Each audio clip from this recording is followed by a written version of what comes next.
Hi, I'm STÖK and welcome to my talk, Mental Hacking for Better Bounties. And this is a talk that's primarily going to focus on how you can create those great routines and just change your mindset to, get better bounties. That's the whole idea.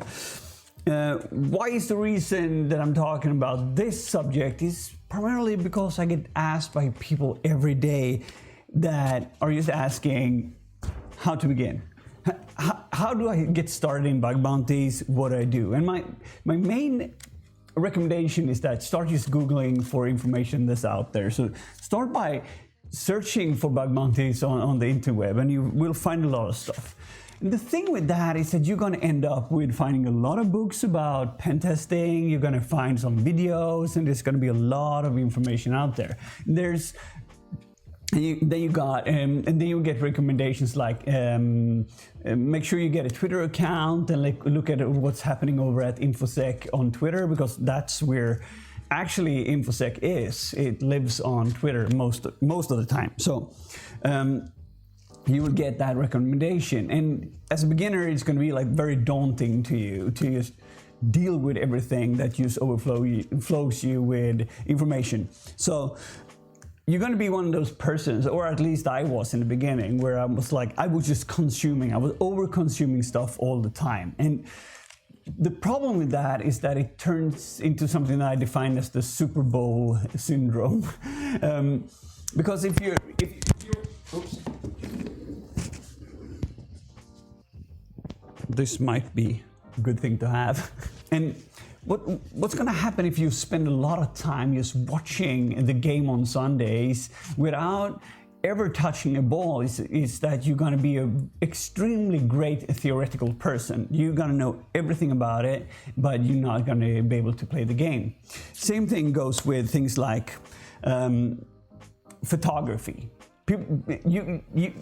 Let's say that you want to be good at taking photos. First thing is that you need a camera. Same thing with bounty hunting. You need tools.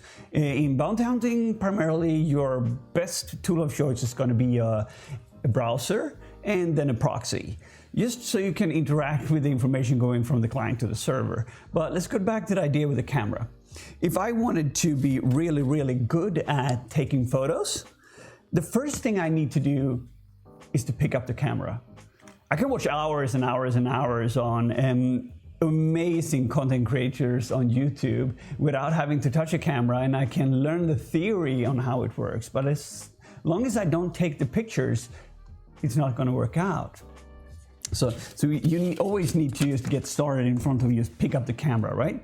And there's this thing that's been going around for a while where people say that it takes about 10,000 hours to be good at something. And if you break that down, it's like 8 hours, full work week for about 5 years. So if you're investing that amount of time, in theory, you would be really, really good at something. Kaufman in his TED Talks just debunks that in a really cool way, because the idea is not that it takes 10,000 hours to learn something. It takes 10,000 hours to be a master of something, primarily because the research that was made, they looked at top-level sports athletes. They looked at these savant musicians and saw how much time those guys had invested. And so the 10,000-hour rule has nothing to do without you learning stuff. Because to be honest, it only takes 20 hours. 20 hours is about the time it takes for you to learn something. And if you break that down like Josh did, that's 45 minutes, that's 45 minutes every day for about a month. Bear with me here. So play around with the idea that I took my skateboard, right? So I'm taking my skateboard and I practice kickflips every day for a month for 45 minutes. The only thing I do is to practice kickflips. Do you think I will be able to pop a kickflip at a fairly good level after a month of full practice? I would say yes. If you're out running and you run for 45 minutes every day, do you think you're going to be able to do a mile in a month? Yeah, I'd say so too. Because the whole thing, the learning curve that we had to deal with here is that everything in the beginning, you know, it's easy in the beginning, and then it's gonna just go up, and about somewhere around the 20 hours mark, it's gonna turn into extremely hard to get to the next level. If you played any kind of computer game, you know, in the beginning you're like trying to things out, you don't know how it works, and after a while you get a little bit used to it. But to get to that pro level, you need to invest way more hours, right? But you're intermediate and you're kind of right around 20 hours. And the best way to get there and to do this focused is to remove all distractions. So the first thing you need to do is just primarily, if you're gonna do this, schedule time when you wanna do it, and then just remove your phone, right? Turn that off. Tell your family and your friends that for the next 45 minutes I'm going to do this, and this is my primarily focus, and I'm going to go at it. And to be good at it and to level up faster, as soon as possible, try to get to this level called self-correction. Because self-correction is when you know that you're doing something wrong and you can do something about it. So if I'm standing on my skateboard in the beginning, he's trying to stand on it, right? Maybe leaning back forward and forward, and I fall. I get back again and say, oh, if I lean that much, things just went really south, so I'm not gonna do that anymore. That's self-correction. And if we look at that in a XXS tag, script tag, for instance, in the beginning when you look at this kind of payloads, an XXS payload, you're gonna see a quotation mark, there's gonna be some angle brackets and some script and blah, blah, blah. And the first step to be able to self-correct yourself is when you're understanding that something's off, right? In this case, I've switched the angle brackets around, then the payload isn't gonna work. So if you get to the level to understanding what's actually going on here, that's the first step. The second step is, that's actually the second step. So you're able to remove all distractions and then be able to self-correct yourself, and then just practice writing those XXS payloads, XXE payloads, RCE payloads, or whatever you're doing, so you understand how it works. And if you do that every day for a month, 45 minutes is all it takes, you're going to be pretty good at writing those kind of payloads, and you understand the difference between an iframe and a source tag and image tag and all that kind of stuff. So, and eventually you're going to end up in a situation where you understand what's the difference between a self XSS stored, a DOM, and a reflected. So it's very important to check yourself and just not Google XSS payloads, get those 500 payloads and copy paste, because there's no idea. There's certain payload working for typical scenarios, and you want to level up fast, so you need to do it the right way. Learn the basics. And learning the basics comes down to creating habits and routines for yourself, or at least that's what I had to do. So there's this inspirational speaker called Jordan Peterson. He's really good at talking about the whole schedule your life kind of thing. And in the beginning, I was more like, oh, I don't want to schedule my life. I want to be free. I want to roam. I want to do whatever. If somebody tells me to write a schedule about my day, that's just a lot of things that I have to do that I don't feel like doing. So no, scheduling is not for me. But the thing is that he explains it so well, and I wish I knew this earlier, is that if you schedule your dream day, what would your dream day look like? And how can you incorporate that into life? Why is it that your day, if you're having a day, that you're more tired when you got home after a day's work or the things that you've done than you were when you got up in the morning? That's not your optimal day. So during periods where, and this might differ, right? So let's say if I'm in a period when I'm really tired, was most likely my dream day scenario is probably going to look like, I want to sleep until noon, then I don't want to do shit, and I want to look at Twitter, and then eventually eat some, and then sleep again, because sleep is my priority, because I'm tired and I'm worn out. That's fun for about 2 days. because after that I'm going to be like, oh, I'm a little bit bored. I've been sleeping all day. I can't sleep at night, there's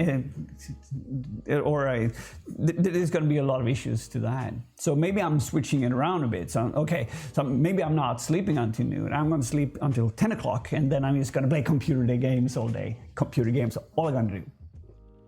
And after a while, that gets boring too.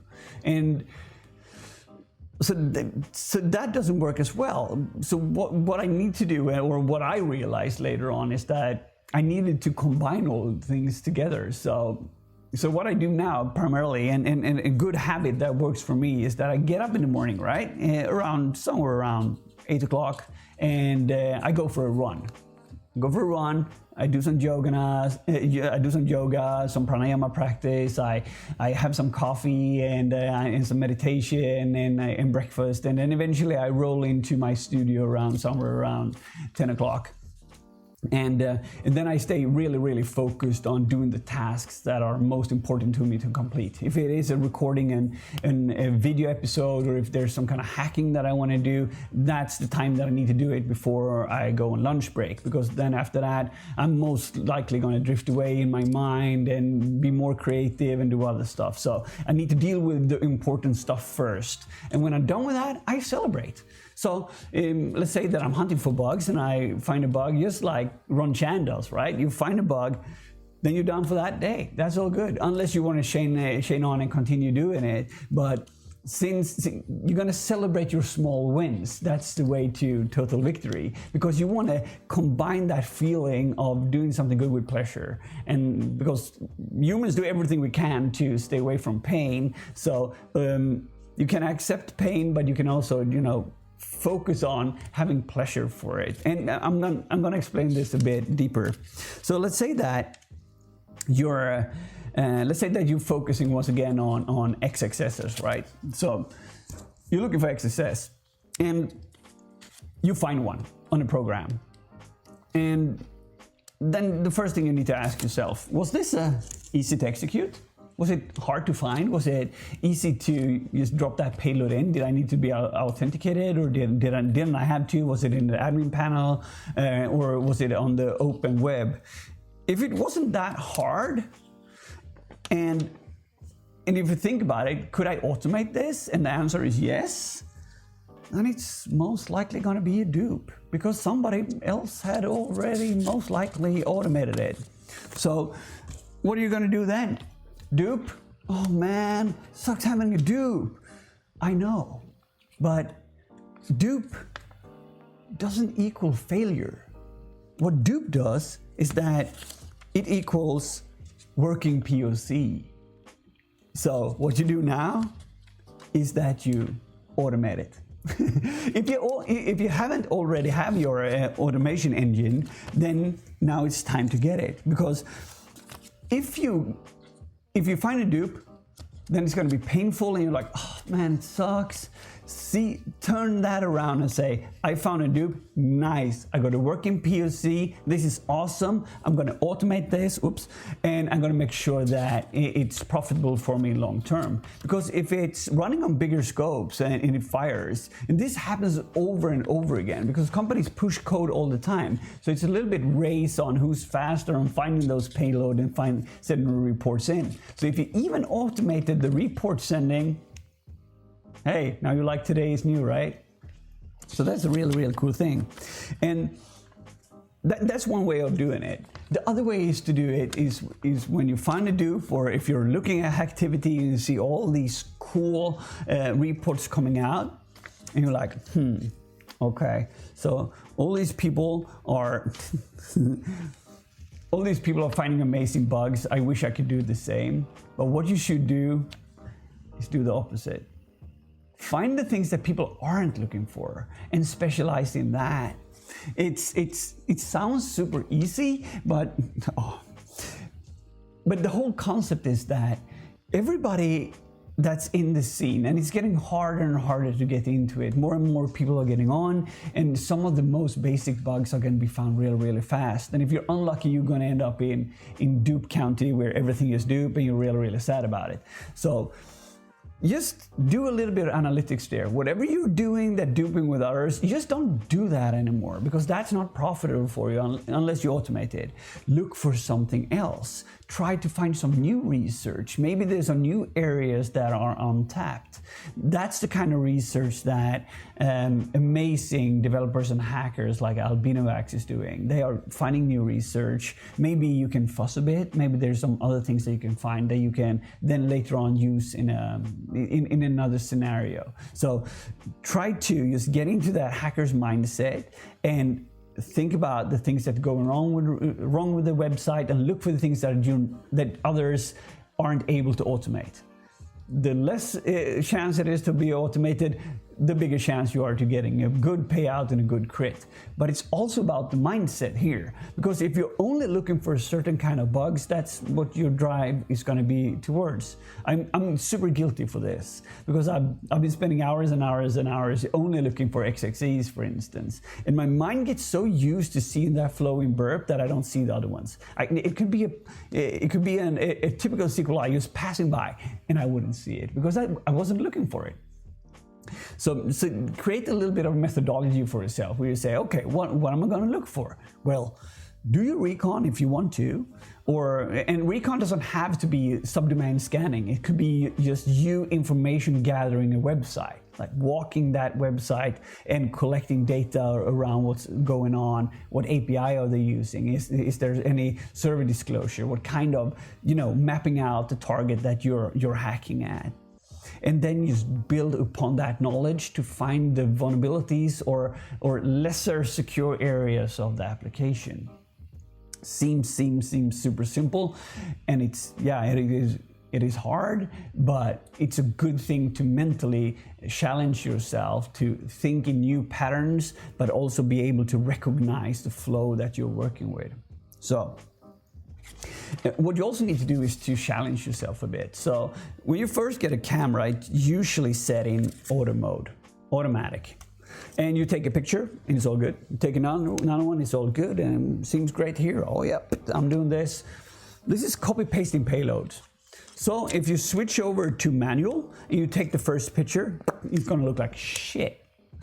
Because you have no idea what aperture or ISO is. It's a challenge for you. So you need to figure out new settings. And doing that is simply by trying. So you take a picture, it didn't work, time to try a new setting. Try the next one. Boom, oh, it gets a little bit better. Now you're learning, and you practice and you practice and you practice, and eventually you can just look at the light outside and say, okay, so seems a little bit of a dust coming in, maybe it's a little bit of too light here. That means I'm gonna need this ND filter, and I'm gonna put the ISO as such.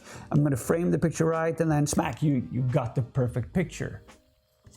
That's just experience, but you can build that experience too by practicing for 45 minutes every day. Okay, thank you. I hope you learned at least something on my rambling. Enjoy all the amazing speakers that are going to present here, and I hope to see you in the future. Bye.